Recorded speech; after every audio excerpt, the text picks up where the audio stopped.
ডাকাত দলে সর্দার ভবানী পাঠক, তার সঙ্গে দেবী চৌধুরী রানী জামুরিয়া তপস্বী জঙ্গলে একসময় ডেরা বেঁধেছিল। স্বয়ং মা কালী ডাকাত ভবানী পাঠককে স্বপ্ন দিয়েছিল তার পূজা অর্চনা করার জন্য। তপস্বী জঙ্গলের ওই পুজো ভবানী পাঠকের কালী পুজো নামে পরিচিত, যদিও সময়ের কালে নাম পরিবর্তিত হয়ে সিঙ্গারন মা বুড়ি কালী নামে পরিচিত রয়েছে। কালী মন্দিরের পাশ দিয়ে বয়ে গেছে সিঙ্গারন নদী। প্রায় 250 বছরের পুরাতন জামুরিয়ার এই কালী পুজোর দিন আসানসোল, শিল্পাঞ্চল তথা অন্য জেলা থেকেও বহু মানুষ আসেন মায়ের দর্শন করতে। মন্দিরের বর্তমান পুরোহিত জানান, পূর্বপুরুষদের মুখ থেকে শুনে আসছি 1968 থেকে 69 সাল পর্যন্ত জঙ্গলে সেরা ছিল এই জায়গাটি। রাতে পাঠা বলি দিয়ে ডাকাতি করতে যেতেন ভবানী পাঠক ও তার সঙ্গীরা। এরপর ভবানী পাঠককে স্বপ্নাদেশ বিলে ওই জায়গাতে মা কালী পুজো করতে। ভবানী পাঠকের সঙ্গে দেবী চৌধুরী রানীও একসময় মায়ের পুজো করেছিলেন। অন্যদিকে জামুরিয়ার ইকরা থেকে ফেরার পথে সাধক বামাখ্যাপা স্বয়ং এসেছিলেন সিঙ্গারন মা কালী মন্দিরে। মন্দিরের পুরোহিত আরও জানান,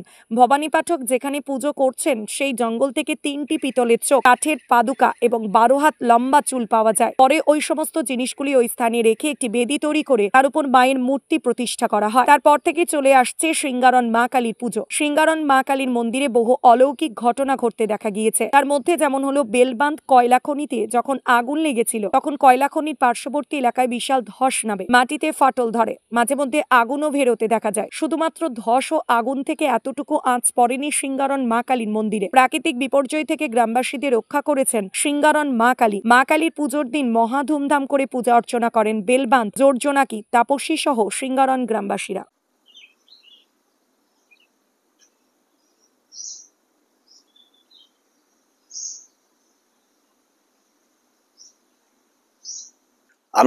আমরা যখন মন্দিরটা সংস্কার করি, তখন সংস্কার করতে করতে যখন আমরা দেখতে পাই মায়ের 12 হাত লম্বা চুল এবং 3.5 ফুটের 2টি খড়ম এবং 2টি ত্রিশূল আর 3টি পাথরের নেত্র মানে চোখ, সেটি ওই মাটি ঢিবের ভেতর থেকে পাওয়া যায়। তো সেটি ওই মায়ের বেদিটার ভেতরে এখনো পর্যন্ত রাখা আছে। পুরো ঘন জঙ্গল ছিল এখানে, ধরুন কেউ যাওয়া আসা করতো না। হ্যাঁ, এইখানে শুধুমাত্র যারা এসিএল এর লোক বা রাত্রেবেলাতে এখানে ধরুন বিকেল 4টের পর থেকে কেউ আসা যাওয়া করতো না। এখান থেকে খালি চোর, ডাকাত, গুন্ডা এদেরই এখানটার রাজত্ব ছিল। এটা নিয়ে একটা বিরাট কথা আছে। মানে আমরা এই যে মায়ের জায়গাতে এসিএল প্রথমে বলেছিল যে আমরা এখানে প্রজেক্ট করব, তো সেই প্রজেক্টে আমরা কিন্তু বাধা দিয়েছিলাম যে দেখুন এখানে মায়ের এরিয়ার মধ্যে আপনারা প্রজেক্ট করলে কিন্তু আপনারা টিকতে পারবেন না। তো সেটা কিন্তু ম্যানেজার মানে সিএমডি আমাদের ইয়েতে তারা রাজি হয়নি।